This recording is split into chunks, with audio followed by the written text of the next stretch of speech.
Salut tout le monde, bienvenue à un autre épisode de Naturellement Audrey. Aujourd'hui, on va parler d'un sujet que je trouve super intéressant, duquel je pourrais parler pendant longtemps. On va parler de l'accompagnement à la naissance et aussi de l'accompagnement à la parentalité dans une simplicité et une approche minimaliste. Je voulais explorer ce sujet-là, spécifiquement en fait l'accompagnement à la naissance parce que j'ai eu 3 accouchements, 3 suivis de grossesse aussi avec sage-femme. Puis pour moi, ça a vraiment changé ma vie. Juste le fait d'accoucher, en fait, ça m'a apporté une transformation, un changement de perspective, puis ça m'a amené à vivre plus dans ma confiance, dans ma force, dans la puissance de la femme. Et je trouve que l'expérience que j'ai eu la chance d'avoir avec mes suivis de grossesse sage-femme, ça a été incroyable. Donc là, moi, j'ai pas eu de doula personnellement pendant mes grossesses, mais j'ai voulu avoir quelqu'un qui est une doula en fait pour nous expliquer c'est quoi ce métier-là, puis c'est quoi le service d'accompagnement à la naissance, comment ça fonctionne, c'est pour qui. Et justement, mon invitée Roxane Arès, qui est une amie d'enfance, en fait, elle répond à tout ça. Elle, c'est une accompagnante à la naissance et à la parentalité dans le minimalisme et c'est la fondatrice de l'Octobre, qui est un site internet et une page médias sociaux. Vous pouvez la trouver aussi à travers ce nom-là, où justement elle accompagne dans le fond les familles, les parents, les nouveaux parents dans cette période-là de leur vie.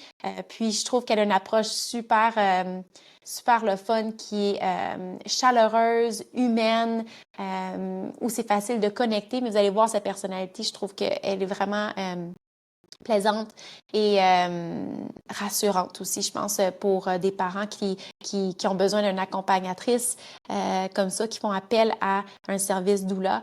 Puis je trouve qu'elle nous démystifie bien ça, elle répond à des questions que vous m'avez envoyées aussi. Elle explique son approche personnelle là-dedans, puis aussi comment elle accompagne les parents aussi dans la parentalité avec l'approche minimaliste à travers les piliers de la parentalité. On parle du rythme, on parle du désencombrement, on parle de l'émerveillement, la reprise dans le fond de notre pouvoir lors de la naissance, mais aussi dans notre parentalité. Ça a été un plaisir pour moi de discuter avec elle. Je vais vous laisser écouter pour la découvrir, puis on se retrouve bientôt. Merci d'être là tout le monde. Bonne écoute! Bienvenue à Naturellement Audrey, un podcast dédié à l'exploration et au partage d'un mode de vie holistique, de la parentalité et du bien-être. Merci de partager et de vous abonner si le contenu vous parle. Bonne écoute. Allô Roxane, merci d'être ici avec moi. Comment ça va? Ça va bien, toi? Oui, ça va super bien. Je suis contente d'être avec toi aujourd'hui pour parler de l'accompagnement à la naissance, l'accompagnement à la parentalité, parce que j'ai pas encore vraiment parlé sur le podcast de tout ça dans le fond. Puis pour moi, mes suivis de grossesse, mes accouchements ont tellement été transformateurs pour moi, des catalystes, tu sais, ont vraiment changé ma vie, m'ont amené une nouvelle perspective, m'ont ouvert, m'ont amené à vivre encore plus dans mon cœur et dans l'émerveillement. Et face à la vie, puis dans ma joie réelle, parce que de voir mes enfants s'émerveiller face à la vie, je redécouvre dans le fond plein de choses à travers eux, puis je trouve ça magique. Puis j'ai envie de parler, oui, de ça, mais aussi de l'accompagnement à la naissance. Donc, tu es doula, mais tu accompagnes aussi les parents dans la parentalité minimaliste. Fait qu'on va toucher à plein de sujets. Je trouve ça super intéressant. Puis c'est drôle parce que justement dernièrement je voyais, tu sais, ton accompagnement émerveillement dont tu fais la promotion actuellement, que je trouve qu'il a de l'air tellement incroyable. Donc ouais, ça me retouchait, ça me rejoignait vraiment ce que tu partages. Puis on se connaît, hein, tu sais, on se connaît même si ça fait des années qu'on s'est pas vus. Pour ceux, tu sais, qui veulent savoir un peu, en fait, Roxane et moi, on s'est rencontrés la première fois, on avait comme 8 ans, 7 ans, 8 ans. On était au primaire, puis ma famille et moi, on revenait de la Floride. On avait habité en Floride pendant plusieurs années. Puis là, quand on est arrivé au primaire, ben Roxane était dans la même année que nous.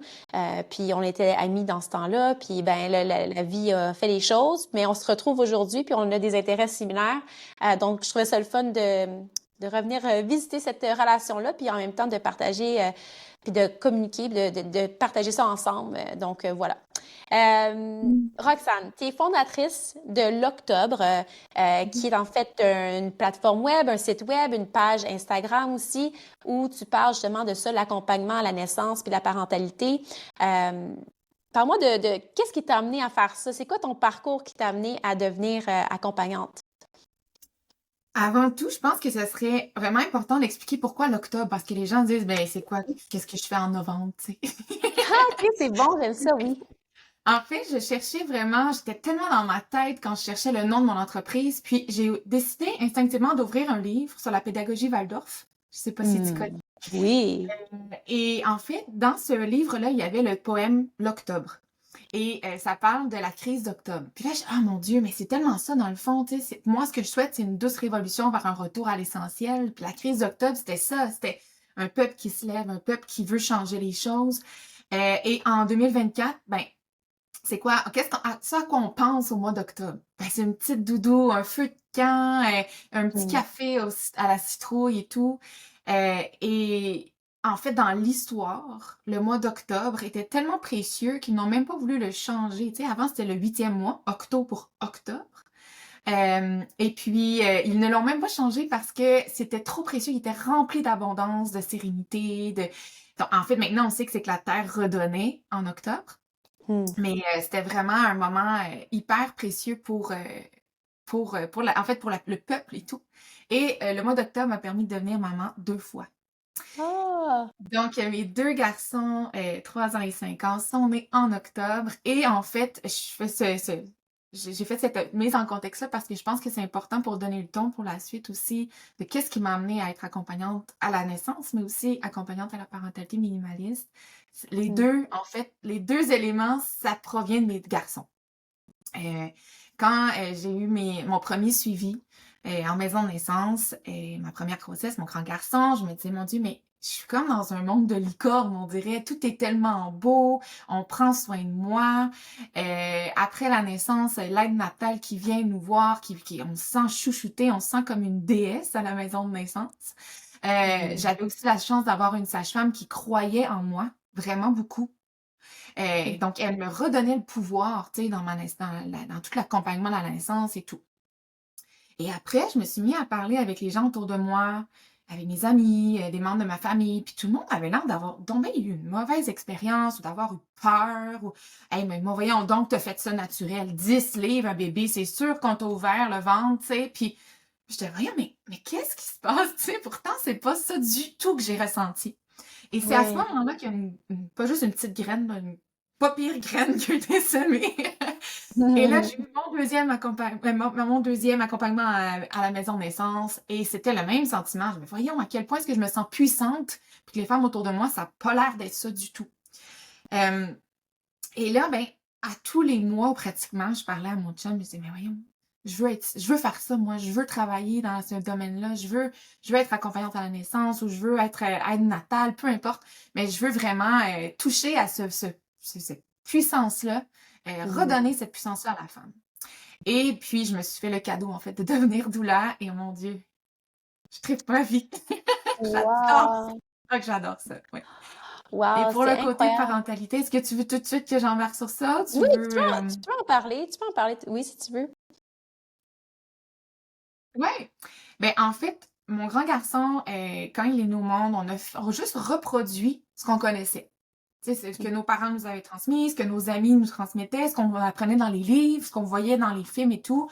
Donc, plein de jouets, plein de matériel, une vie surchargée, etc. Puis là, je me disais, mais ça peut pas être ça, tu sais, être un parent, ça peut pas être ça, être un enfant.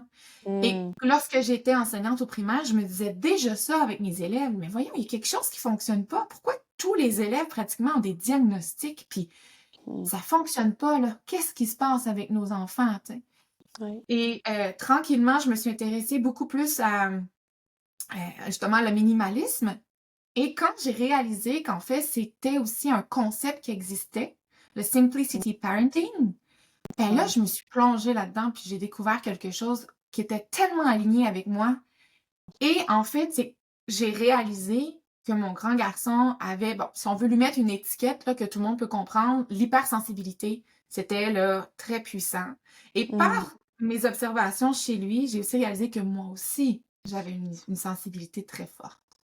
Oui. Sensibilité au, pas juste les émotions, mais au bruit, au matériel, etc., l'encombrement matériel, etc. Ça venait vraiment teinter beaucoup, beaucoup mon état au quotidien. Et celui de mon fils encore plus, parce que Mm. c'est un petit garçon à ce moment-là. Il est Oui. encore là. Je vis dans le déni. Et puis, je me suis vraiment penchée sur ce sujet-là. Je me suis vraiment plongée dans ce domaine-là et j'ai réalisé à quel point ça avait un impact sur nos enfants et sur moi-même en tant Mm. que... Et là, ben, petit train va loin. J'ai vraiment décidé de lancer l'octobre en août, en fait, 2023, ça fait pas très longtemps, Oui. pour vraiment essayer d'aller créer une espèce de tribu de parents qui se sentent des... Moi, j'aime pas le mouton noir, j'aime bien le mouton arc-en-ciel. Ah. Des parents qui se sentent des moutons arc-en-ciel puis qui ont envie de faire autrement parce qu'ils se rendent compte à quel point est-ce qu'on a perdu l'essence de notre parentalité puis de notre maternité. Donc, Mm. Je suis curieuse, c'est face à ton expérience personnelle quand tu parles de tes accouchements puis de tes suivis que tu as eus personnellement avec les sages-femmes. Qu'est-ce qui fait que toi, tu as choisi cette avenue-là hum, versus tu sais, un suivi plutôt traditionnel avec un médecin? c'est tellement une bonne question, là. J'ai des anecdotes avec ça aussi. En fait, quand je suis tombée enceinte, on dirait que déjà, moi, à la base, j'ai une personnalité qui aime bien faire différemment. Tu sais, Mm. je dis souvent à ma mère, hey, ça doit pas être facile d'être ma mère. Parce que Mm. bien que je suis pas dans le côté rebelle et tout, là, c'est vraiment toujours bien réfléchi, mais je fais rarement comme les autres. Et là, on dirait qu'au départ, ça a été ça, de faire comme, on dirait que j'ai pas envie que ce soit juste la voie ordinaire de Oui. l'hôpital parce que je sais qu'il existe autre chose, mais moi, je veux quand même aller voir comment ça se passe. Donc, on est allé faire une rencontre pour voir une rencontre d'approche, en fait, pour voir comment ça se passe à la maison de naissance. Donc, c'était une sage-femme qui nous expliquait comment ça fonctionnait, c'était quoi les services, c'était quoi les risques, c'était quoi les statistiques, etc. Et ma pauvre maman, oh là là, quand elle en parlait, elle disait toujours, sais-tu comment qu'elle veut accoucher? J'avais l'impression qu'elle disait ça comme si je m'en allais accoucher dans la brousse, là, tu sais. Oui. Puis là, je me disais, mais, OK, est-ce que moi, j'écoute cette crainte-là de ma maman qui veut, en fait, elle veut me protéger, elle a son histoire à elle, Oui. bien que ses accouchements à elle se sont bien déroulés, mais elle a entendu des choses autour d'elle qui lui ont fait très peur. Et ce qu'elle Mm. veut, c'est le bien-être de sa fille, puis c'est le bien-être de son petit enfant qui s'en vient, tu sais. Mais Oui. en dedans de moi, ça a fait, est-ce que j'écoute la crainte ou j'écoute mon cœur? Et Mhm. finalement, ben, je suis allée avec mon cœur, puis je me suis dit, ben, si jamais je prends panique, de toute façon, ils peuvent me transférer, tu sais. Oui. Et ben, j'ai vécu cet accompagnement-là que j'ai failli perdre à un certain moment parce qu'ils ont dû couper des services. Et là, Mm. finalement, ils m'ont transféré de maison de naissance et ça a été le plus beau cadeau. J'ai rencontré ma sage-femme qui m'a suivie pour les 2 grossesses. C'était une Ah. femme extraordinaire. Tu sais, quand ça clique là, jusqu'au Oui. plus profond de ton âme, là. C'est ce que j'ai eu Ah. la chance de vivre vraiment avec ma C'est sage-femme. c'est tellement Mm. beau ça, tu sais, moi ça me fait replonger un peu dans des souvenirs aussi, puis tu sais, moi aussi j'ai eu la chance d'avoir cette expérience-là, d'avoir une sage-femme qui en fait j'ai eu 2 fois, puis après ça j'ai eu comme une autre qui était très similaire à elle, puis c'est le lien que j'ai développé avec cette femme-là, la confiance aussi, puis tu sais quand tu disais qu'elle nous redonne le pouvoir un peu, là, moi c'est ça, j'ai senti que j'habitais la puissance, tu sais, il y a une puissance qui nous habite quand on est en train d'enfanter, puis de faire confiance à ça, tu sais, puis de se sentir épaulé. Surtout pour la première fois, tu sais, premier accouchement, là, c'est comme tout nouveau, tu sais, même si le corps, moi, je crois, on est fait pour ça, tu sais, on a tous les outils à l'intérieur de nous pour le faire. Des fois, il y a comme les doutes, les peurs, tu sais, qui embarquent, puis j'avais pas de doula ou d'accompagnante, moi, pour mes accouchements, mais j'ai eu ma sœur, tu sais, Chloé, qui pour moi jouait ce rôle-là beaucoup, mais je trouve que c'est tellement important d'avoir des gens qui t'entourent quand tu es dans ce moment-là si important, si puissant, si intense aussi, qui sont là pour t'épauler puis te rappeler que tu es capable, tu sais, puis de créer cet environnement-là aussi pour toi, puis pour le bébé, pour créer tu sais, juste un environnement qui est propice à que ça aille bien, puis que tu te sentes bien, puis confortable, puis en sécurité, parce que pour moi, c'est comme vraiment une des plus grandes choses. Mais oui, tu as tellement raison, le lien, là, le service sage-femme, pour moi, c'est juste... C'est incroyable, c'est tellement chaleureux, c'est rempli de bienveillance. J'ai adoré ça. Mais comme je te dis, moi, j'ai pas eu un service avec une accompagnante. Fait que je suis curieuse, en fait, de savoir comment ça fonctionne. C'est quoi au juste une doula? Et on dirait qu'il y a comme plusieurs définitions possibles, mais disons que je vais y aller simplement. C'est une personne qui va être là pour t'appuyer au niveau émotif, qui va te transmettre des informations qui sont justes et vérifiées, qui ne sont pas teintées par un protocole, par un ordre, etc. Donc, la doula va vraiment te cibler les meilleures références pour que Mm. tu puisses faire un choix éclairé sur tout, en fait. C'est aussi une personne qui va être présente tout au long de ta grossesse, en fait, à partir du moment où tu vas la contacter, évidemment, qui va te permettre de vivre des rencontres d'approche. Il y en a qui vont avoir un hybride en des cours prénataux puis des rencontres prénatales, donc une transmission vraiment d'informations, puis une connexion humaine aussi pour que ça se Mhm. passe tellement mieux lors de l'accouchement. Une doula à la naissance va être présente aussi lors de l'accouchement. Et donc, du début jusqu'à la fin et plus encore, là. Donc, c'est vraiment, Mhm. c'est un énorme service. Si tu as un accouchement qui dure 24 heures, la doula, pardon, va être là pendant 24 heures et plus après pour Mhm. s'assurer que tu es bien, s'assurer que tu te sens confortable. Et ensuite, après, en postpartum, ben, il y a des accompagnantes à la naissance qui vont aussi poursuivre un petit peu l'accompagnement. Il y a des doulas qui se spécialisent dans l'accompagnement postnatal. Donc, toute l'aide à l'allaitement, mon Dieu, je roule mes mots, je perds mes mots. Mhm. Donc, l'aide à l'allaitement, le répit aussi. Donc, d'avoir du temps de relevail. Donc, la doula, elle est là pour t'aider, pour faire la cuisine aussi. Donc, il y a vraiment plusieurs éléments qui sont couverts avec une doula, mais nous ne sommes pas des professionnels de la santé. Donc, on ne va pas faire des actes réservés, donc des actes médicaux. Ça, c'est vraiment réservé aux docteurs et aux sages-femmes, mais on est là vraiment, c'est comme une meilleure amie de la grossesse qui est neutre aussi. Mm. Parce que, tu sais, tu me dis, ta sœur Chloé qui était présente, toi, pour toi, ça t'a fort probablement vraiment fait du bien, mais je suis certaine que tu l'as choisi consciemment aussi, ta sœur. Absolument, oui, c'est vraiment elle que je voulais là.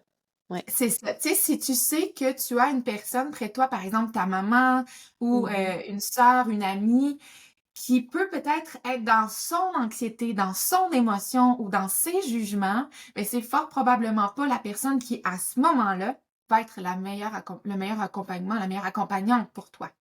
Donc, Mm. c'est ce que la doula fait en tant que telle. Elle est vraiment neutre, elle n'apporte pas ses jugements, elle apprend à te connaître, elle te guide dans tes choix à toi, alignés avec tes valeurs à toi. Donc, Mm. c'est un autre type d'approche qui est complémentaire, mais qui est complètement différent. Oui, c'est comme un genre de support ajouté, moi, je trouve, hein. Euh, Exact. je pense que, tu sais, il y a certains mythes autour de ça, là, dans le fond, de l'accompagnement à la naissance. Entre Mhm. autres, il y a une chose que je sais qui revient, tu sais, c'est, puis on a parlé un peu avant, mais je t'ai pas parlé de ce point-là qui revient quand même souvent, je trouve, c'est au niveau du partenaire, tu sais, on dit des fois, ben avec une accompagnante ou comme si ta sœur est là, ben tu trouves pas que ça enlève la place au partenaire? C'est quoi ta réponse, toi, face à ça? Moi, en fait, ce que je dis toujours au papa, parce que c'est effectivement ben, papa ou l'autre, j'ai pas eu la chance jusqu'à maintenant d'accompagner deux femmes, mais vraiment le conjoint ou le coparent, disons, c'est souvent une crainte, effectivement. Puis moi, ma réponse, c'est, ben moi, le papa, c'est mon body-body pendant l'accouchement, dans le sens où on s'entraide aussi. Parce que le papa, ça peut être épuisant aussi après plusieurs heures de faire des points de pression ou d'être Mm. présent. Des fois, c'est un déclenchement, ça peut être très long. Lui, ça lui permet de pouvoir prendre des moments de pause, silence, ressent le besoin. Et on ne sait jamais comment on va vivre ça en premier accouchement, surtout. Donc, si lui, il prend panique et tout, ben, il peut se permettre d'aller prendre un café, prendre l'air. Puis il sait que sa blonde est entre bonnes mains. Et dans tous les cas, moi, admettons, je me retrouve derrière à faire des points de pression, le papa est devant. Dans tous les cas, ça va être, tu veux-tu changer de place? Est-ce que tu veux prendre ma place? C'est ta place à toi. Ça te revient à toi. Ce n'est pas mon expérience. Et dans les rencontres prénatales, je leur fais vivre une expérience de connexion. Donc, je vais Ah. pas tout dire, là, tout dévoiler mes secrets, là, mais Oui. je les invite à se regarder dans les yeux. Je mets une belle Mhm. chanson et je les guide par ma voix dans l'intention de ce regard-là, dans l'intention de ce moment de connexion-là. Mais je suis à l'écart et volontairement, je tourne ma chaise. Donc, ils m'entendent, mais je ne suis pas dans leur bulle. Et là, c'est tellement beau ce moment-là. Là. Souvent, là, c'est des larmes, puis on prend tellement pas le temps, en fait, de vivre ça au quotidien et tout. Puis la chimie que ça crée, ce moment de connexion pure, là, ben, c'est exactement, en fait, ce que je veux leur proposer lors de l'enfantement. Et lorsque ça termine l'activité, ben, je leur demande, est-ce que je peux revenir avec vous? Et là, je leur demande la permission, en fait. Effectivement, tu sais, dans l'action de l'accouchement, je demande pas toujours est-ce que je peux venir? Est-ce que je peux venir? Tu sais, mais c'est juste l'idée derrière ça que c'est votre bulle, c'est votre moment de connexion et moi, je ne suis pas entre vous deux. Je suis là à côté si vous avez besoin de moi et le plus possible, je vais tenter de créer votre bulle. Surtout à l'hôpital, c'est un défi en soi, là. Je vais le plus possible vous aider à créer votre bulle et moi me tenir à l'extérieur pour tenir l'espace de cette bulle et C'est non beau. au milieu. Ouais. Oui, puis ça fait penser, tu sais, comment chaque sage-femme ou accompagnante ou personne désignée, dans le fond, pour t'aider dans ton support, tout le monde a son approche différente, son énergie, puis tout. Fait que ce que j'en retire de ce que tu dis beaucoup, c'est tu crées cette espèce de connexion-là aussi, tu sais, de montrer que tu es là, tu es présente. C'est un genre de sécurité, de support. Comment tu décrirais, toi, ton approche personnelle? Effectivement, il y a tellement, tellement de variétés. Moi, je dis toujours qu'il y a un arc-en-ciel de douleurs, là. Oui. Il y a des douleurs pour tout le monde. Moi, je suis une personne qui va être vraiment dans la simplicité, la frugalité aussi, là, dans l'accompagnement. Mhm. Je vais être très proactive. Donc, si tu me poses une question et que je n'ai pas la réponse, ben, je vais Oui. pas te dire n'importe quoi. Je vais premièrement te Mhm. dire, hey, j'ai pas la réponse, mais je te trouve la meilleure, par exemple. Et je me suis créé un entourage vraiment solide en tant que doula. Donc, je vais aller proactivement chercher les meilleures réponses pour toi. Si lors de l'enfantement, je sens que tu as besoin de matériel, tu as besoin de support, tu as besoin d'être assuré, ben je vais pas être juste là dans le coin à vraiment juste tenir l'espace. Si je sens qu'il y a un besoin de présence, ben Oui. je vais être proactive aussi dans mon approche. Hmm. Toujours en respectant la bulle, comme on vient de parler, évidemment. Je Oui. vais avoir une petite touche d'humour aussi, qui détend Ah. beaucoup l'atmosphère dans le travail, avec l'équipe médicale aussi. Hmm. Comme je dis toujours, je te fais pas un stand-up, là, mais ça aide quand même à Oui. détendre l'atmosphère. Puis l'humour, ben, fait monter l'ocytocine, qui est une hormone extraordinairement importante. Ma phrase est bizarre, là, mais je pense que tu comprends l'essence de ce que Ben je veux oui. dire. C'est tellement Mm. important pour l'enfantement, pour que ça se passe bien. Mm. Ah, ça a l'air fun. C'est ça, tu veux te Mhm. sentir bien, tu sais. Je me souviens, surtout à mon accouchement de Flynn, mon deuxième, où est-ce que j'étais tellement détendue, puis j'avais mon hypnose dans mes oreilles, l'ambiance dans la maison, tu sais, tout était comme parfait, là. Euh, Puis on riait, puis c'était comme probablement mon accouchement préféré. Je dirais, tu sais, mes trois, à cause d'un mélange de choses, mais surtout à cause que j'étais dans le plaisir aussi, tu sais, Oui. c'était drôle, on s'amusait, j'avais mon ami qui était là, photographe, il y avait quand même du monde, mais c'était comme cette connexion-là entre tout le monde, puis c'est tellement magique, c'est tellement quelque chose de spécial. Je trouve l'énergie dans l'air, là, tu sais, quand tu Mm. es en train d'accoucher. Puis les autres, en fait, aussi, tu sais, ma sœur, elle dit ça aussi, tu sais, elle dit quelle chance que j'ai eue de pouvoir être là pour tes accouchements. Puis je suis comme, wow, peut-être qu'un jour, moi aussi, j'aurai la chance de vivre ça, tu sais, de pouvoir être là pour quelqu'un si elle en a besoin, tu sais, pendant un accouchement, une femme proche de moi, si jamais j'avais cet appel-là, mon Dieu, tu sais, j'ai eu cet intérêt-là, moi aussi, de doula, sage-femme. Je suis comme, wow, c'est un appel que je m'aurais tellement imaginé faire ça. Je trouve que c'est tellement Mm. beau. Euh, Puis entre femmes, tu sais, il y a quelque chose de spécial aussi. Je pense que, tu sais, mon mari, autant qu'il jouait un rôle important dans mon accouchement, puis c'était un pilier, c'était important pour moi qu'il soit là, puis oui, il faisait des points de pression. On dirait qu'entre femmes, j'étais comme, on est capable, tu sais, we got each other, puis de savoir que ma sage-femme, elle aussi, elle avait accouché, puis tu sais, de faire confiance ensemble, c'est comme, ça crée des espèces de liens incroyables, puis des souvenirs aussi, là, tu sais, c'est les plus beaux moments de ma vie, là. Pour toi, c'est quoi justement d'être là puis d'être une witness, tu sais, de pouvoir Mm. observer ça puis d'être dans cette énergie-là quand les femmes accouchent en tant qu'accompagnante? Pour vrai, là, c'est tellement un moment. Moi, je suis une personne qui va vraiment beaucoup absorber l'énergie des autres. Donc, quand je sors de là, je suis autant sur une bulle d'ocytocine moi-même pendant plusieurs jours que faut que je prenne soin de moi parce que c'est beaucoup d'énergie, hein. Mais Mhm. il y a une femme, en fait, la semaine passée, je n'ai pas eu le temps de me rendre parce que bébé est né dans le bain, imprévu, à What? la maison et tout. C'était pas prévu du tout.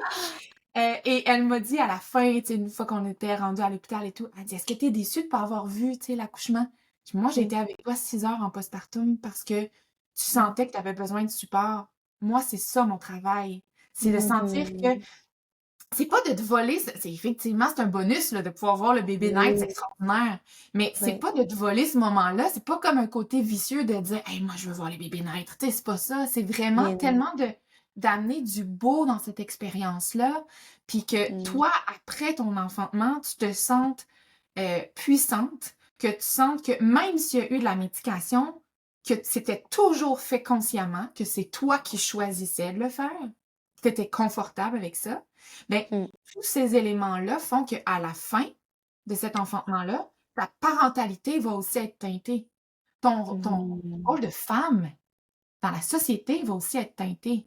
Mais ça, Mhm. moi, c'est comme ça que je le vois. Moi, je vois des familles qui viennent me voir en rencontre d'approche, qui sont des Mm. fois, ouais, ben là, je veux pas me fermer la porte à telle chose. Ouais, ben là, j'ai un peu peur de telle chose. Puis j'ai vécu mon enfantement, mais la première fois, mais tu sais, c'était bourré de médicaments. C'est correct, là, c'est au moins mon bébé est là, mais tu sens qu'il y a comme un petit goût amer, qui ont pas vraiment, qui ont eu un genre de traumatisme. Et là, Mhm. je les accompagne. Puis tranquillement, au fil des rencontres, au fil des messages, ben là, je sens la guerrière qui embarque, là. Puis là, pouf, on est prêt pour l'enfantement. Et le papa aussi. C'est tellement Mhm. beau de voir l'évolution.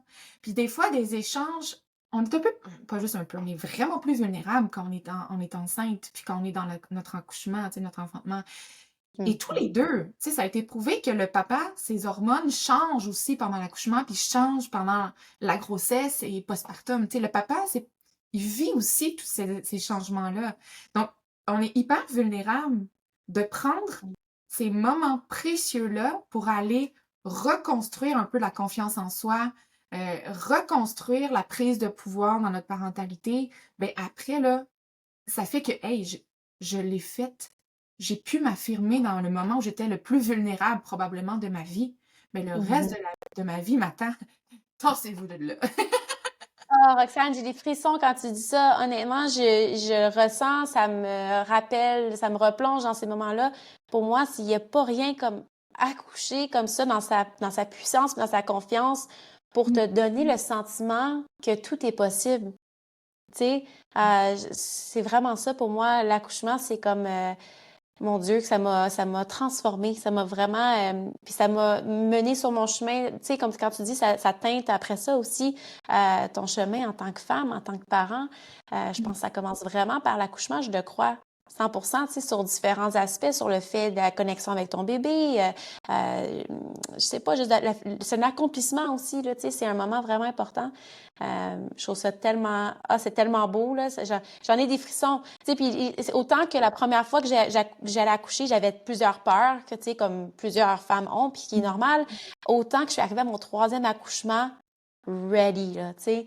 Ma sage-femme, elle se souvient de dire, en fait, c'était drôle parce que elle que j'ai eue la première fois, qui m'a suivie pour d'autres, tu sais, pour lui du milieu, la première fois, elle était tellement impliquée, elle était tellement là, je disais, sois adresse proche de moi, tu sais, j'ai tes besoins, puis tout ça.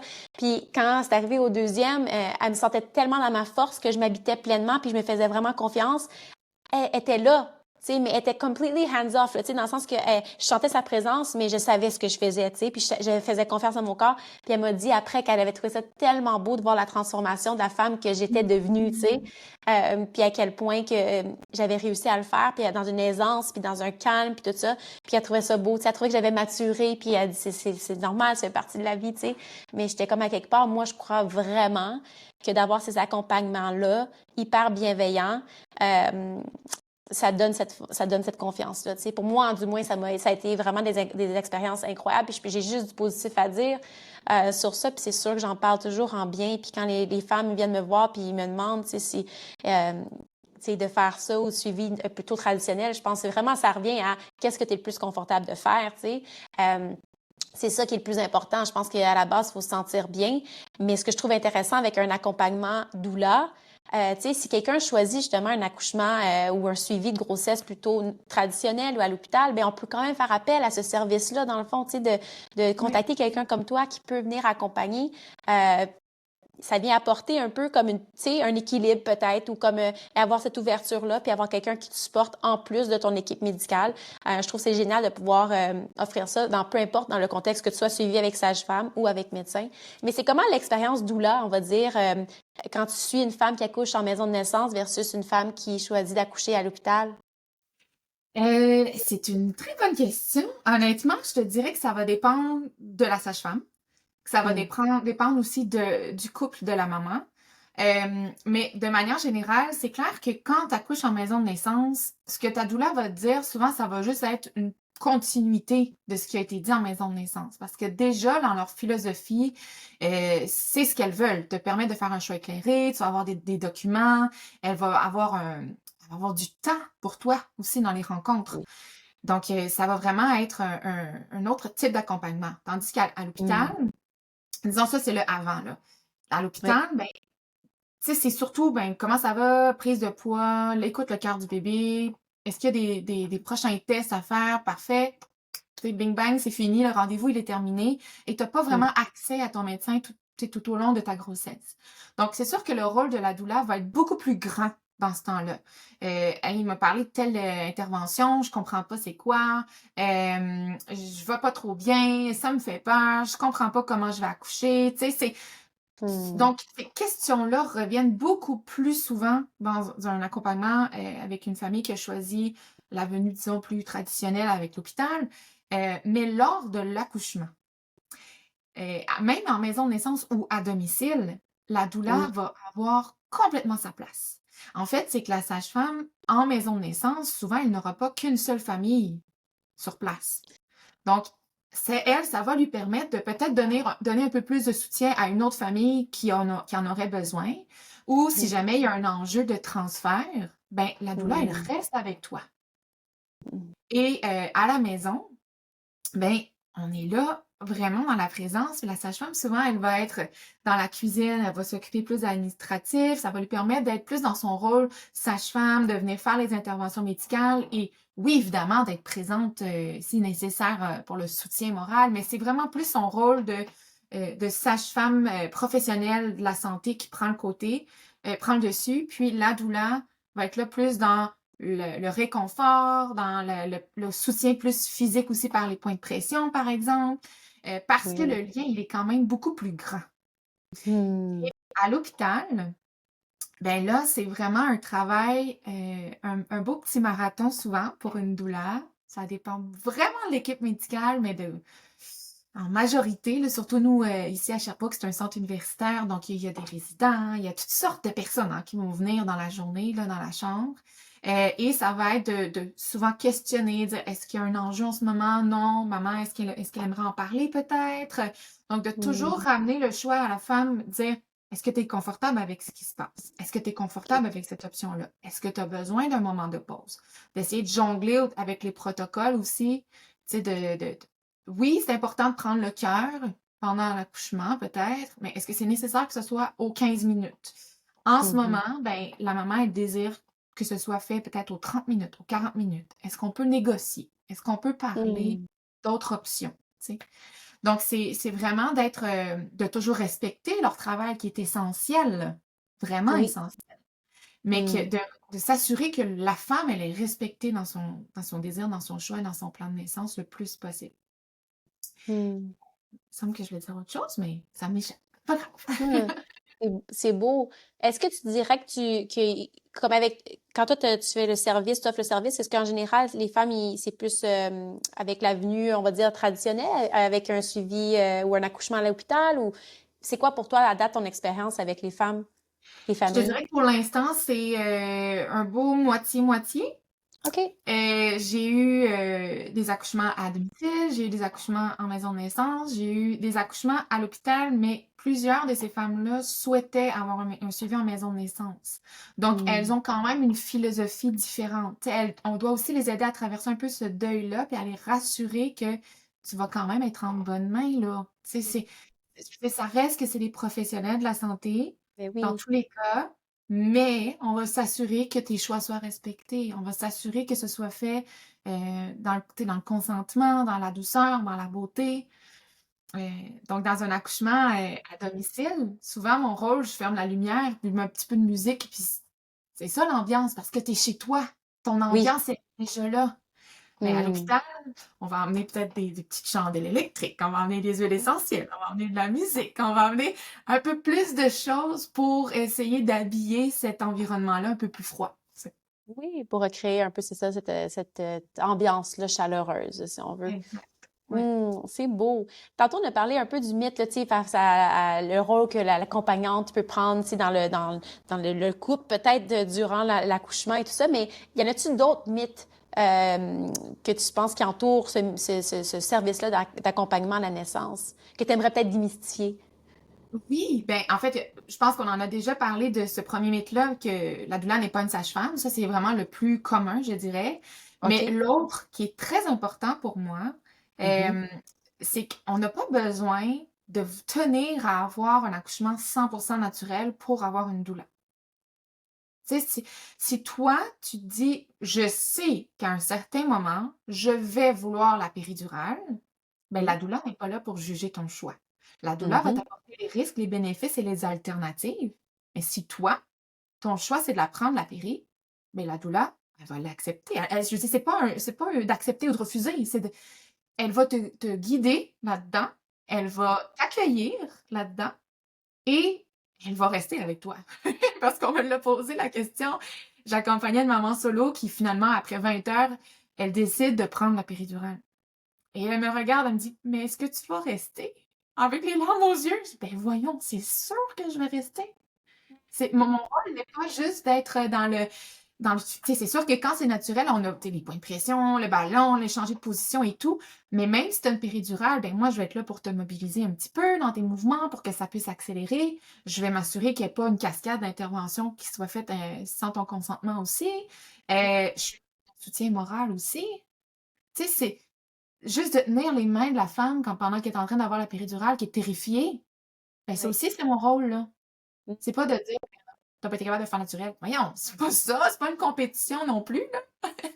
Si c'est aligné avec toi, moi, je pense que t'es vraiment comme moi, là, mais j'avais le besoin de vivre chaque contraction, de sentir l'anneau de feu, de sentir la tête qui traverse, tu sais, qui sort pour comme dire, parce que je suis à la base d'une personne qui est quand même anxieuse et pour moi, c'était tellement clair que le service sage-femme allait m'aider à traverser cette anxiété-là parce que j'allais avoir plus d'informations.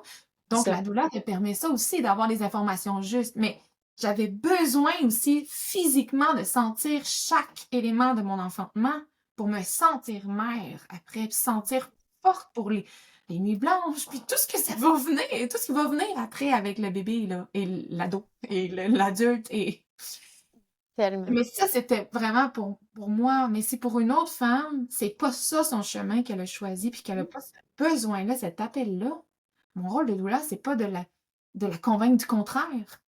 C'est de Ouais. m'assurer qu'elle se sent bien dans ses choix. Oui, tu sais, j'en ai des amis, des connaissances, d'autres femmes, tu sais, qui font appel à ce service-là d'une doula, qui accouchent à l'hôpital, mais pour eux, c'est d'avoir quelqu'un qui est là, support, un porte-parole un peu aussi, tu sais, qui a comment on appelle ça, pas le bilan, mais tu sais, comme quand on énumère ce qu'on veut, là, l'idéal, mettons, pour notre accouchement, là. C'est quoi, tu dis? plan de naissance. Le plan, oui, merci. C'est ça, le plan de naissance, tu sais, c'est ça. Puis la doula est là pour, tu sais, être certain que, dans le fond, ça se déroule le plus comme on le veut. Parce que des fois, je pense qu'on imagine, oh, tu sais, on va être là, on va être capable de répondre à tout ça. Tu sais, mais quand tu es dans les contractions, puis dans le travail, c'est dans cette vulnérabilité-là, cette sensibilité-là, cette intensité-là, là, moi, je me souviens juste de tu sais, je me disais même des affaires comme des pensées que j'avais, je me souviens d'avant d'accoucher pour la première fois, mais là, tu sais, qu'est-ce que je porte pour accoucher, tu sais, je vais-tu tout nu, genre? Puis après ça, tu réalises, oh mon Dieu, quand ça commence vraiment, là, c'est comme, tu pourrais pas plus t'en foutre de ça, là, tu sais, ben, pour moi, en personnel, du moins, là, tu sais, c'est juste comme, tu peux pas être plus dans le moment que quand t'es en train d'enfanter, là, tu sais, c'est comme, ça te ramène, puis avec chaque vague, ça te ramène dans ton corps, tu sais, les sensations sont incroyables, là, mais ouais, fait que c'est ça. Je pense que c'est beau ce que tu dis. Je trouve que c'est un gros plus, oui, de peu importe que ce soit avec sage-femme ou à l'hôpital ou à la maison, d'avoir quelqu'un comme ça. Parce que moi, je pense que si j'avais pas ma sœur Chloé, qui pour moi incarne beaucoup ça, tu sais, ce genre de force-là, cette sécurité-là, tu sais, d'être ma porte-parole, tu sais, no matter what, Chloé, she's got my back. Si j'avais pas cette personne-là dans ma vie, il y a d'autres femmes dans ma vie qui sont incroyables, tu sais, mais pour ce rôle-là, si j'avais pas Chloé, je pense que j'aurais vraiment fait appel à une doula, même si j'avais les sages-femmes, parce que j'ai compris vraiment que les deux se complétaient, tu sais, qu'autant ma sœur que mon mari, puis la sage-femme, c'est genre un trio qui tournait autour, puis qui tout le monde s'entraidait. Puis, tu sais, moi, des fois, j'étais comme, OK, Jan, je parlais à mon chum, je dis, les points de pression, s'il te plaît. Puis moi, Chloé, j'étais comme, ah, je me tenais sur elle, tu sais, j'avais besoin de sentir que, juste comme une sécurité, là, tu sais, d'avoir sa présence, c'était comme super important. Puis des fois, ils switchaient, puis après ça, c'était comme, j'ai soif, puis, tu sais, c'est comme, tout le monde travaillait en équipe, puis je trouve ça, pour moi, c'est comme, quel cadeau incroyable que j'ai eu la chance de vivre, tu sais, 3 fois, là, d'avoir des accouchements comme ça, puis le soutien de personnes incroyables qui m'entourent. C'est vraiment génial. J'ai une question, Roxane, qui est venue d'une personne sur Instagram. J'ai demandé s'il y avait des questions pour toi aujourd'hui. Puis il y a quelqu'un qui a demandé si un accouchement est trop long ou, tu sais, en fait, c'est quoi la limite de temps? Si quelqu'un est en train d'accoucher peut-être à la maison, il fait le travail à la maison de naissance, est-ce que ça peut être une raison, en fait, d'accoucher à l'hôpital si ça devient trop long, le travail? En fait, cette question-là a beaucoup de sous-questions, là, donc Mm. de manière générale, les sages-femmes vont vraiment respecter la physiologie du corps. Donc, tant que le bébé et la maman ne sont pas en danger, que le cœur de tout le monde va bien, que les signes vitaux vont bien, que maman ne fait pas de la fièvre ou quoi que ce soit, mais si tout ça est respecté, c'est rare qu'ils vont pousser pour que ça accélère, là. Des fois, elles vont peut-être proposer comme la rupture des membranes pour accélérer, etc. Mais le transfert à l'hôpital va être vraiment plus fait quand il y a un enjeu de sécurité ou que vraiment, là, on sent que ça stagne, là, puis oh, il y a quelque chose qui va pas, là. Soit la maman ou le bébé, il y a quelque chose qui ne fonctionne pas dans ce haut duo important-là, là. Donc là, il va y avoir un transfert. Si la maman veut la péridurale aussi, ce qui est quand même Mhm. fréquent hein, lors d'un premier Oui. enfant, il me semble que les statistiques, c'est 90%, là. C'est beaucoup, beaucoup. Ah oui, il y a Mm. 90% des femmes qui demandent la péridurale, qui prennent Lors la du péridurale. premier. Ouais. Lors du premier, OK. Puis Lors si du je me souviens premier. pas la statistique dans le temps, que les stagiaires m'avaient dit, tu sais, quand tu fais ton cours, là, la première rencontre, là, maison de naissance, que je pense que c'est 25% des transferts qui sont à l'hôpital, quand c'est un suivi sage-femme, là, un accouchement, c'est par demande de péridurale. Exactement, exactement. Donc, tu sais, il y a plusieurs possibilités qu'il y ait un transfert, mais la sage-femme, c'est sûr qu'elle doit respecter certaines normes. Tu sais, on est Mhm. à la maison, euh, les risques sont vraiment moindres pour certaines situations, par exemple les hémorragies, etc., parce que tu es dans ton environnement, tes hormones sont vraiment en pleine puissance. Mm. Mais dans certains cas, la sage-femme peut voir venir quelques complications, pourrait même te proposer de poursuivre l'enfantement à l'hôpital, mais avec elle, par exemple. Oui. Mm. J'ai des femmes, là, je veux pas m'avancer pour dire n'importe quoi, mais il me semble que c'est dans toutes les maisons de naissance qui le proposent, là. Mais je Mm. sais que tu étais à Richelieu aussi, de Oui, mémoire. oui, Richelieu, À oui. Richelieu, on pouvait demander à accoucher à l'hôpital avec Oui. notre sage-femme. C'était le début, là. Mhm. Oui. Donc, c'est aussi des fois un compromis. S'il y a certaines femmes qui se disent, ben là, moi, ça me terrifie, la maison de naissance. Mm. Si t'es pas dans la confiance, ben, ça va teinter tes hormones, ça va teinter ton expérience, puis c'est là qu'il risque d'avoir plus de problèmes, en fait. Mais si c'est dans ta pleine confiance. Il y a pas vraiment de puis tout le monde va bien, il y a pas vraiment Mmh. d'enjeu d'accélérer le travail en tant que tel, là. Je comprends. Mmh. Ça peut Euh, dépendre aussi, tu sais, si juste cet élément-là, si jamais tu as eu une rupture de tes membranes, ben là, elles oui. doivent respecter un protocole aussi. Tu sais, c'est sûr que là, si ça fait comme 18 ou 24 heures, on dirait que ça dépend des régions, là. Ah oui, Mais OK. ouais. Ouais. Ben là, elles vont devoir soit déclencher d'une certaine manière, soit naturelle, ou t'emmener à l'hôpital, là, selon les circonstances. Mm. Wow, super. On espère que ça répond à ta question, à la personne qui nous a envoyé la question. Je pense bien que oui. C'est quoi ta partie favorite d'un suivi? Hmm. Ah là là, on dirait que c'est sûr que l'adrénaline de l'accouchement est quand même vraiment haute, là, vraiment. Tu sais, t'arrives dans cette bulle-là, puis là, on dirait que tu sais là que c'est le blitz final aussi là de l'enfantement, de la grossesse et tout, qui est le début d'autre chose, mais quand même, il y a tellement d'action là. Ouais, Hmm, je pense que c'est ça. C'est cet accompagnement-là, de voir aussi à quel point les couples sont sont différents lors de cette journée-là aussi. Tu sais, on les rencontre, mhm, dans la vie quotidienne, puis là, on les voit en contexte d'accouchement, d'enfantement, puis là, ils sont tellement différents. Heu, puis, tu sais, je vais faire une parenthèse parce qu'on dirait que depuis tantôt, je nous écoute, puis c'est vrai qu'il y a vraiment énormément de beau quand on est dans notre puissance, et cetera. Mais juste de rassurer les femmes que si toi, tu l'as pas vécu comme ça, si toi, tu oui. l'as vécu que t'as pas l'impression que ça s'est bien passé, que t'as pas eu un coup de foudre pour ton bébé, que ton conjoint, finalement, il a pris panique puis qu'il est sorti de la chambre, ben, Hmm, c'est normal et légitime de vivre ces émotions-là. Puis, c'est aussi à ça que sert le suivi doula. Parce qu'après l'enfantement, on se revoit et ouais. on se dépose à tête, tu sais, à tête plus ou moins reposée, parce que toi, tu as un nouveau-né, pas moi. Oui. Mais on prend le temps de déconstruire un petit peu ce qui a pu se passer ou de revivre certains moments, que ce Hmm, soit beau ou moins beau, mais de oui. s'assurer que ce soit ventilé, que ce soit déconstruit, que je puisse amener peut-être, hey, mais oui, il y a eu telle intervention, mais t'as raison, tu sais, ça aurait pu peut-être ne pas être fait. Euh, Hmm, aller, tu sais, vraiment normaliser et légitimiser, si on veut, oui. cette émotion-là, ce vécu-là, c'est aussi important. Trouver des T'as tellement stratégies, raison. si jamais Oui. c'est que t'as pas un coup de foudre, puis favoriser le lien d'attachement, là, aussi. Ouais. Oui, puis parce que, tu sais, pour moi, c'est facile à dire, là, ce que je dis, parce que j'ai vraiment eu la chance d'avoir des accouchements comme ça, tu sais, que je me sentais dans ma puissance, puis ça a été merveilleux, mais Mm. je suis entourée de femmes, tu sais, qui, en fait, présentement dans ma vie, tout le monde a des bébés, là, tu sais, nous, on a eu des enfants quand même jeunes, puis, fait qu'on est je suis dans ça, en fait, d'être là, tu sais, après que mes amis accouchent ou d'arriver chez eux, puis, tu sais, de prendre soin d'eux après, puis, c'est pas tout le monde qui a tu sais, les accouchements, je pense qu'il aurait aimé ou rêve, tu sais, qu'il aurait imaginé, en fait. C'est pas nécessairement évident. Après, en fait, aussi de se remettre de ça, en fait, aussi. Il y en a avec qui ça reste pas avec eux pendant longtemps, c'est ça que je remarque, tu sais, qui ont pas eu peut-être la chance Ouais. de le process, puis de le digérer, puis de le, ben, en fait, de le vivre comme tu dis, tu sais, parce que, ouais. Puis, tu sais, oui, au final, ce qui est important, c'est que tu sois finalement en santé, puis que bébé soit en santé aussi, puis tout ça, mais je pense que c'est correct de dire qu'on est déçu, tu sais, puis ou qu'on aurait aimé que ça se passe différemment. Tu sais, il y a une maman, ça me fait penser, il y a une maman qui m'a approchée il y a quelques mois. Sa fille avait Mm. 3 ou 4 ans. Et Ouais. elle a voulu avoir une rencontre avec moi pour déconstruire son accouchement traumatique. Mm. On a passé 2 heures à juste parler de tout ça, puis qu'elle pouvait comprendre, mettre des mots sur ce qui s'était passé, comprendre, ah oui, t'as raison. Tu sais, à ce moment-là, là, dans le fond, je criais, on m'empêchait de crier, mais dans le fond, j'étais juste dans ma puissance, puis dans mon émotion, puis c'était correct. Puis, et quand Ouais. en fait, on a fini cette rencontre-là, elle disait, on dirait que j'ai l'impression qu'il y a une nouvelle porte dans ma parentalité qui vient de s'ouvrir. Mm. Elle était restée accrochée à cet événement-là pendant plusieurs années.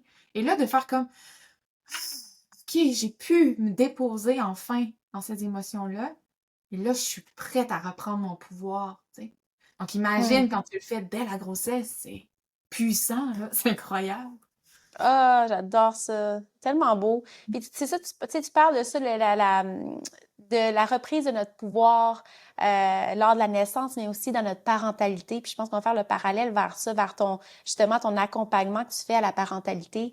Comment tu vois ça, justement? Comment la naissance de ton enfant affecte justement ça, cette reprise de notre pouvoir, puis comment que ça affecte notre parentalité après?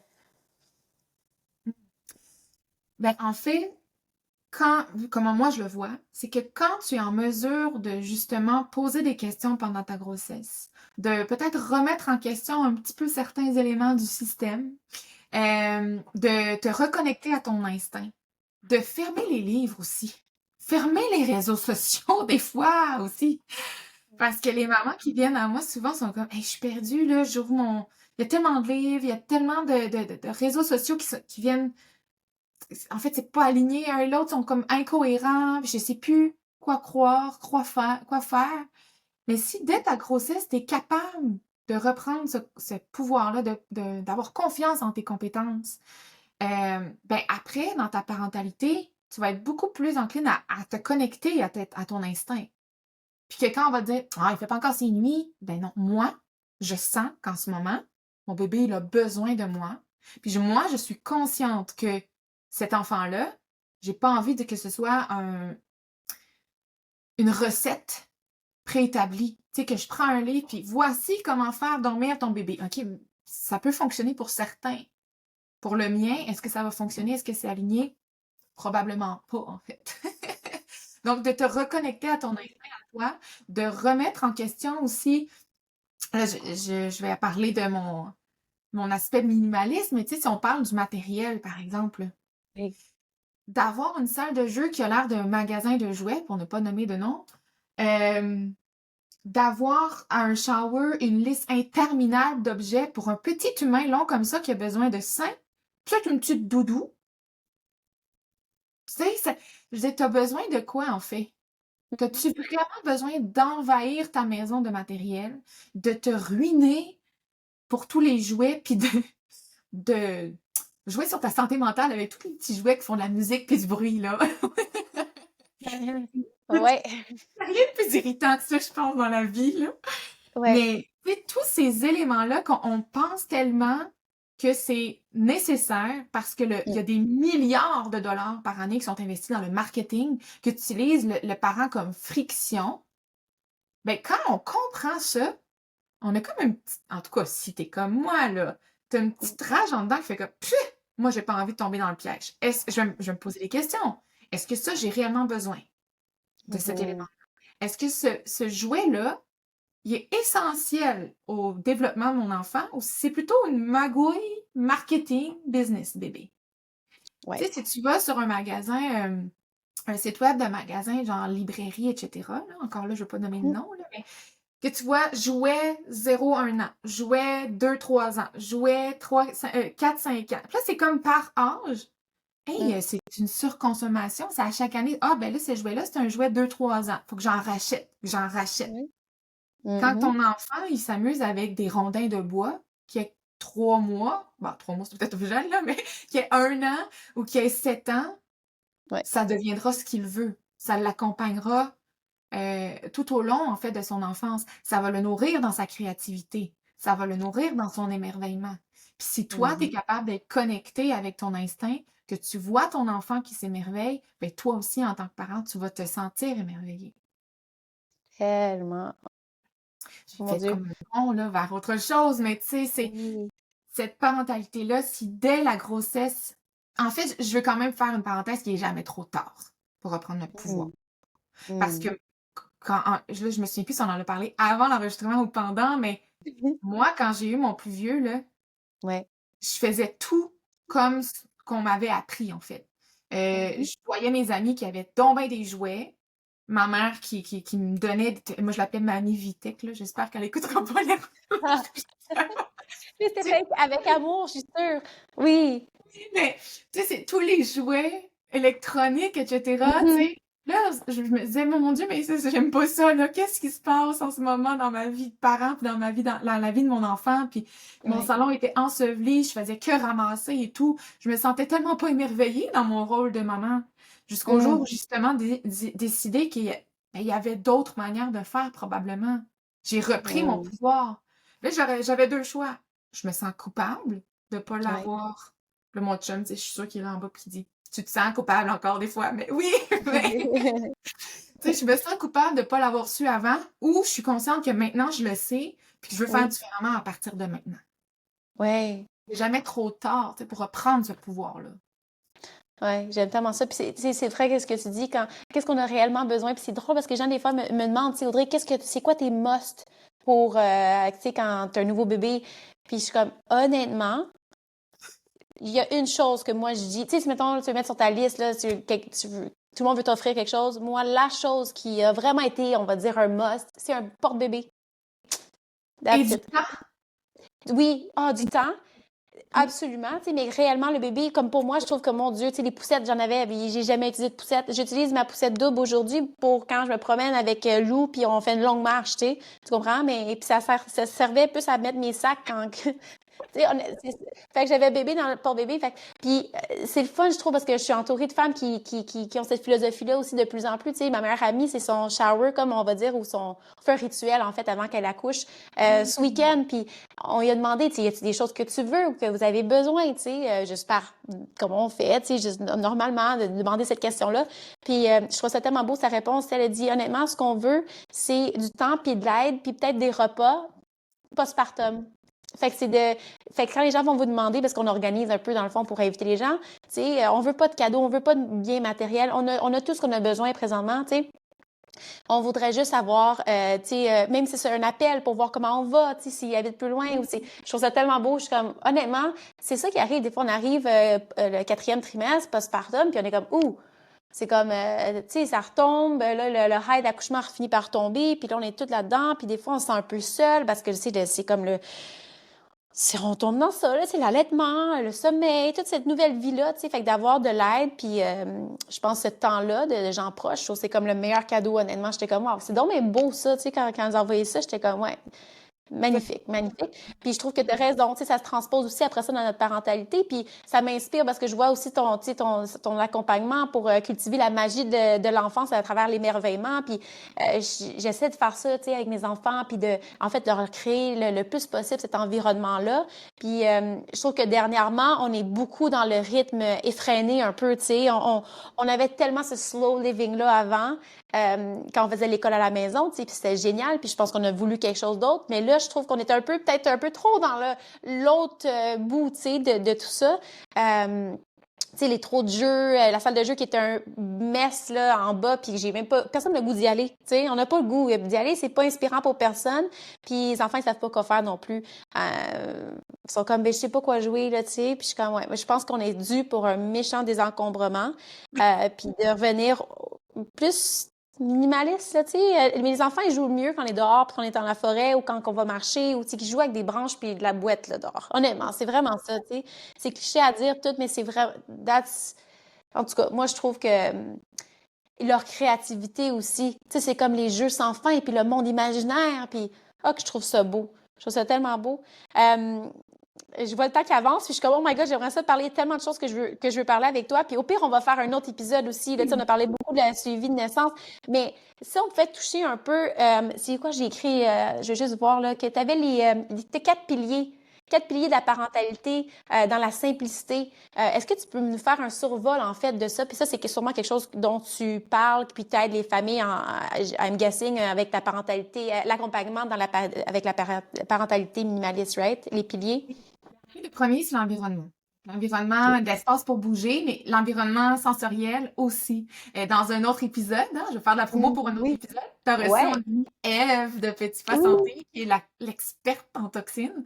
Donc, c'est Mhm. hyper important à prendre en considération. Donc, oui, l'environnement sensoriel, mais l'environnement matériel. Si toi, je te Mhm. mets dans une cuisine hyper propre, puis je te dis, fais un souper, tu vas être beaucoup plus zen dans ta manière de faire ton souper que si j'ai une tonne de vaisselle, que j'ai plein d'affaires sur les comptoirs, que t'as pas d'espace, que ça vient comme c'est surstimulant pour ton système nerveux aussi là, en tant que parent. Donc, Ah oui. en tant qu'enfant, c'est la même chose avec les jouets. Si Hmm. j'ai trop de jouets, trop de choix, ça vient comme si je suis pas capable de faire un choix. Donc, je suis juste pas capable de jouer dans mon jeu méditatif. je suis en train toujours de penser à un prochain jouet, prochain jouet. Puis là, toi, tu as plusieurs enfants comme moi, ça fait un effet d'acquisition de jouets, là. Tu sais, Mhm. qui va en avoir le plus, Mhm. qui va garder l'autre jouet. Puis, donc, au lieu de jouer pleinement, ben, ils sont juste dans, c'est ça, cet affrontement-là tout le temps. Ouais. Donc, ça, c'est l'environnement. Le Mm. côté ensuite du rythme, donc la routine, on commence à bien la connaître, là, que ça prend une routine pour un enfant, blablabla. Mais le rythme, c'est des moments de connexion au travers de cette routine-là. Par Mm. exemple, moi, mon exemple préféré, c'est qu'on allume une chandelle à tous les débuts de repas. Tous les débuts de repas. Donc, Pour juste vrai, c'est tellement beau! mais il faut bien choisir la chandelle, parce que si tu écoutes l'épisode de Eve, tu vas Oui, dire oh non, non, non, non, faut pas que j'aille avec des fragrances. Mais oui. quand même, tu sais, c'est juste d'allumer une chandelle, été Mm. comme hiver, là. Mm. Ça fait Oui, un petit signal. Oh, maman oui. va bientôt nous appeler pour aller se laver les mains. C'est Mm. un petit détail sur lequel mes enfants peuvent compter jour après jour. C'est tellement apaisant. Tu sais, il y a tellement de choses quand tu y penses que les enfants ne contrôlent pas dans une journée, dans une année. Ouais. Si au moins ils savent que ce petit élément-là, ils savent que ça va revenir. C'est hyper Mm. apaisant. Mais c'est d'être capable d'aller mettre des petites touches de rythme un peu partout dans la journée qui créent des moments de Mm. connexion aussi. Ensuite, il y a Tellement. l'emploi du temps. L'emploi du Mm. temps, tu sais, tu l'as nommé tantôt, c'est sûr que quand on fait l'école à la maison, là, on a du temps. Ouais. On est dans cette... on déguste, tu sais, on va pas vite. Puis... Mais il y a quand même moyen de faire des choix dans ta vie pour ralentir. Peut-être pas autant que tu le voudrais, mais il y a quand Mhm. même des choix pour balancer les journées calmes avec les journées actives. Puis d'être capable Ouais. d'amener du calme dans une journée active. Tu sais, je parlais tantôt de mon fils qui est étiquette là, de la société hypersensible. Mhm. Euh, ben moi, quand je vais à une fête de ses cousins, peu importe, le but n'est pas de le priver de ces moments-là. Voyons, tu sais, c'est Mhm. hyper important, c'est précieux. Mais moi, mon rôle de maman, sans être, il y en a qui vont dire, mais là, t'es dans une maman hélicoptère, mais c'est pas ça, c'est que je regarde, Mm. je vois des signes de surstimulation parce que mon deuxième, lui, pas besoin de le regarder pas en tout. Je sais qu'il va Ouais. s'autogérer, il est correct. Mais mon enfant qui a une sensibilité plus grande, je vais l'observer et je vais lui permettre d'avoir subtilement des moments de pause. À la salle de bain, on va faire un moment où on va se coller, où on va, peut-être là, il va ventiler des fois, là. Je ferme la porte de la salle Mm. de bain, puis là, il parle, il parle, il parle, il parle, il respire à peine, tellement qu'il a juste besoin de ventiler. Des Ouais. exercices de respiration, tu sais, on va s'asseoir, puis, ou ben, souffle en plume de maman, tu sais, je fais bouger mon doigt, là, pour que ça fasse comme un effet Ah. de plume. Mm. Donc, d'amener du calme dans une journée active, puis d'être conscient que de s'ennuyer, c'est un cadeau pour nos enfants. Je crois. Au début, Mm. je le vendais comme la 8e merveille du monde, là. Mon fils disait: «Ah, je sais pas quoi faire». Mais c'est cool! Si tu sais pas quoi faire, ça veut dire que moi, j'ai rien prévu. Ça veut dire que tu peux tout faire. Là, il était comme I love it. mais c'est un muscle à entraîner aussi, ils sont pas Oui. habitués. Et il y a des parents qui vont me dire, quand j'ai ralenti, j'ai trouvé ça exigeant parce que mes enfants étaient toujours à me demander à les accompagner, à jouer avec eux et tout. Mais tranquillement, soyez persévérants. C'est un muscle à entraîner. Je te demanderai pas de Mhm. lever 200 livres demain matin. Tu vas faire, ben là, Mm. je vais casser quelque chose, tu sais. Ça prend du temps. Ça prend un accompagnement. Et le Mm. quatrième pilier, qui est la séparation du monde adulte, parce que, oh, que nos petits-enfants, les oreilles de nos enfants entendent des choses qu'ils n'ont pas besoin d'entendre. Euh, et j'inclus les écrans à travers tout ça. Tu sais, je sais que là, c'est pas, le but n'est pas de démoniser les écrans, mais c'est quand même d'être sensibilisé, Mm. comprendre que souvent, c'est un besoin du parent et non de l'enfant lorsque les écrans sont utilisés. Puis, ouais, tu sais, j'en pourrais tellement parler longtemps juste de ça, là. Mais Honnêtement, là, comme, on va faire je pense, un épisode juste là-dessus parce que comme tu parlais de chaque pilier, j'étais comme, oh oui, oui, oui, oui, j'ai plein de questions par rapport à ça. Puis là, je suis comme, oh, ton rythme, là, tu sais, tes petits rituels dans ta journée pour le rythme. Puis je suis comme, oh, ça, c'est tellement beau, ça m'inspire, j'ai le goût d'en savoir plus, comment je peux faire. Ah, puis là, après, ça me fait penser, il y a peut-être des trucs que je fais naturellement. Tu sais, peut-être qu'on en fait tous un peu à notre manière, tu sais, que ce soit la chanson le matin, tu sais, sais, moi, je pense à quand je mets la musique, tu sais, comme ça les réveille doucement. Ça me rappelle des choses que ma mère faisait aussi, tu sais, d'ouvrir les rideaux, puis de chanter une chanson spécifique. J'étais comme, ah, OK, tu sais, comme, puis là, on se réveillait tranquillement. Mais ce que tu viens de dire là, Audrey, là, c'est tellement Mm. puissant. C'est tellement ça, en fait, l'essence du rythme. Je me rappelle des choses que ma mère faisait. Te rappelles-tu les jouets qu'elle t'achetait? Pas tant. Non, Mais tu te absolument rappelles, pas. tous les matins, elle ouvrait les rideaux. C'était Ouais, comme ça que ta maman t'accueillait le matin. Et ouais. ça, c'est la connexion. C'est ça qu'on veut que nos enfants se souviennent de leur enfance. Pas de quel jouet qui faisait du bruit dans leur jeu. Non. C'est ça. C'est beau, t'as tellement raison, Roxane, ça me rappelle, tu sais, puis c'est comme, on a la possibilité tous de le faire, tu sais, même quand nos journées sont vraiment remplies. Puis ma vie maintenant est beaucoup plus chargée, tu sais, dans le temps maintenant, je dois vraiment avoir tu sais, je fais du time blocking là, parce que je veux juste comme être présente le plus que je peux, puis d'être, tu sais, efficace, mais aussi quand j'ai mes blocs avec mes enfants, de vraiment être là, tu sais, puis d'être à l'écoute le plus que je peux. Puis c'est comme quand ils reviennent d'école, parce que maintenant ils vont à l'école, puis ça fait des heures qu'on s'est pas vus, ben moi je veux qu'ils sentent qu'ils sont importants, puis que je suis contente de les voir. Tu sais, même si, mettons, ma journée, elle a été stressante ou que je suis fatiguée ou peu importe, je m'efforce de, quand ils reviennent, de, la connexion avec les yeux, right? Caresse, me pencher à leur niveau. Comment ça va? Puis des fois, c'est même pas comment ça va parce qu'ils n'ont même pas goût de parler. Tu sais, ils ont juste le goût d'avoir une présence. C'est juste Ici, comme, ils ont eu une grosse journée. eux aussi, tu sais, fait que je suis contente de te voir, tu sais, puis un câlin, anyways. Fait que je suis comme, c'est des trucs simples comme ça, tu sais, des fois, je pense que on pense que c'est inaccessible ou, tu sais, je partage ma vie sur les médias sociaux, puis des fois, ça a l'air facile, ça a l'air simple. Non, tu sais, on a chacun nos choses qui se passent, mais je pense que de faire le choix, des fois, parce que c'est des choix, ça revient à des choix, parce qu'on peut recréer ça, ce temps-là, cette magie-là avec nos enfants, puis l'émerveillement, comme tu dis. Puis, en fait, je te laisserais nous expliquer un peu, parce que je veux tellement plonger dans tout ça, mais là, je vois le temps, puis j'essaie toujours de garder ça autour d'1 heure, mais je veux quand même que tu nous parles de ton accompagnement là, que tu viens comme de lancer ou qui va commencer bientôt, par rapport à l'émerveillement, puis comment cultiver la magie de l'enfance.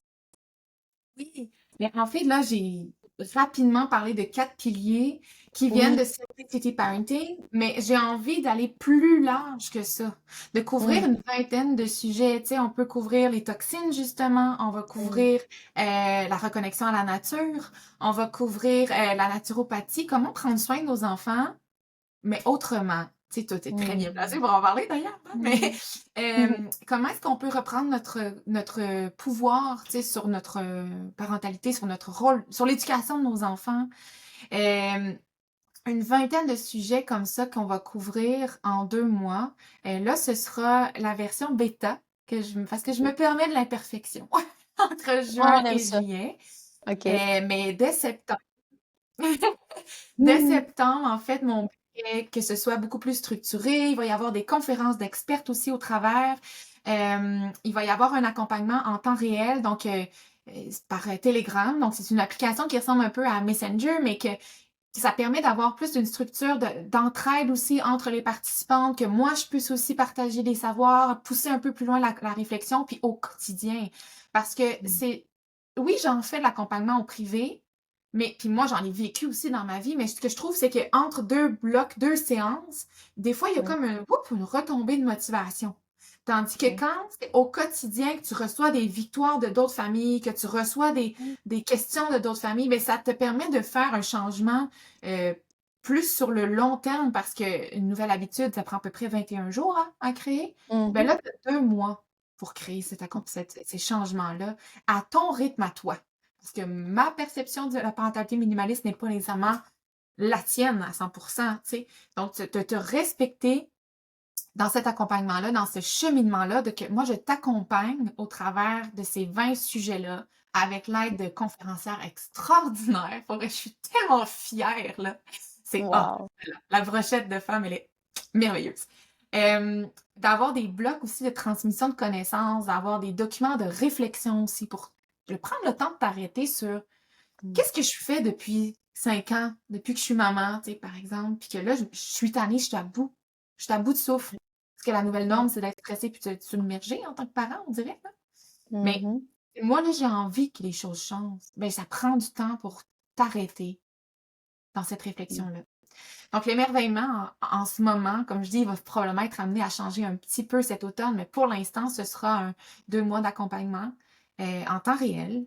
avec des blocs de transmission de savoir, de transmission en fait, d'accompagnement dans la réflexion. 13 conférencières extraordinaires qui vont venir Mm. parler de sujets spécifiques. Euh, pour vraiment pas grand-chose, honnêtement, là. Vraiment, c'est très abordable aussi. Oui. Oh, wow, ça a l'air tellement incroyable, super riche. C'est génial. C'est pour qui, on va dire, je crois clairement à des parents, mais est-ce qu'il y Oui. a des parents d'enfants d'âge spécifique ou des nouveaux parents ou... Je te dirais que enfant, ben, même dans la grossesse, hein, de partir du bon pied dès Mhm. le premier cri de ton bébé, c'est une chose. Puis déjà mettre en place des éléments dans ton environnement, désencombrer, etc. Parce qu'on va apprendre certaines stratégies de désencombrement aussi dans cet accompagnement-là. Oh yeah. Donc déjà d'accueillir ton bébé dans cette énergie-là, ça peut être euh, dès la grossesse. Sinon, je te dirais jusqu'à environ 6-7 ans là. OK. Ouais, les stratégies que je vais transmettre, c'est très aligné avec ces âges-là. Hmm. Et sinon, je fais aussi l'accompagnement privé. S'il y en a qui préfèrent le privé, Mhm. je peux aussi vous accompagner dans le désencombrement de la maison, soit que je le fais en personne, soit que je le fais en virtuel ou en hybride, hein, un peu des deux, ça dépend Ouais. où tu habites. Tu es à En plus de Sherbrooke, toi, hein? l'accompagnement. Oh, excuse-moi, je ne l'ai pas coupé, mais je vais juste dire que tu es à Non, Sherbrooke, dans la région de Sherbrooke pour les gens. Je ne sais pas si on l'avait mentionné ou pas, là, mais oui. ouais, dans le coin de l'Estrie, c'est ça. Mais le virtuel fait vraiment bien les choses aussi pour Oui, ce que je... hein? Hum, ouais. C'est génial. J'aurais besoin de ça un peu, puis c'est drôle parce que je parlais à ma mère derrière moi, j'étais comme là, Mom, il faudrait que tu viennes. Parce que ma mère, elle est reine du désencombrement depuis toujours. Je suis comme là, je pense que faudrait que tu viennes m'aider un peu. Là, on passe une journée ensemble, puis tu sais, juste de rendre ça, de simplifier la chose pour les enfants, pour moi aussi. Mais comme tu dis, tu sais, c'est notre environnement a un impact sur les parents, mais les enfants aussi, clairement. Euh, puis il y a tu sais, des espaces qu'on partage. Il y en a qui sont plus pour les enfants, il y en a que c'est plus mais quand c'est plus épuré, en général, moi, je trouve que je me sens mieux. Puis je vois mes enfants, ça a un impact aussi sur eux. Fait que, C'est juste ce tu m'as... matin, j'ai reçu... Oh, je m'excuse, je pensais que tu avais Non, dit... non, vas-y. Tu m'as Ce inspiré. matin, J'allais juste dire que notre rencontre m'inspire là, à aller de l'avant puis faire ce désencombrement-là.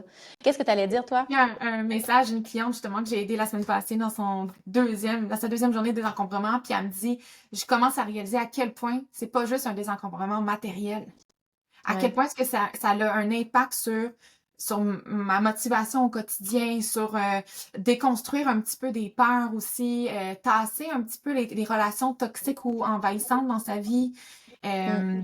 Parce que des fois, ben c'est ma mère m'a donné ça, qu'est-ce qu'elle va penser si je le sors? Ben, on va travailler sur cet élément-là de peur par rapport à la relation, tu sais. Donc, c'est un accompagnement beaucoup plus large que juste sortir du matériel de ta maison. Je te fais Mm. réfléchir sur des choses. Ah, mais ça, ouais, ça, je le garderai. OK. Quelle peur est associée? La peur du manque, la peur de, au cas Mm. où, de, tu sais, c'est quoi exactement qui est associé? Est-ce que c'est juste un souvenir qui est associé à ça? Donc, je te fais travailler au travers de cet accompagnement-là beaucoup plus profondément que juste faire on garde, on sort.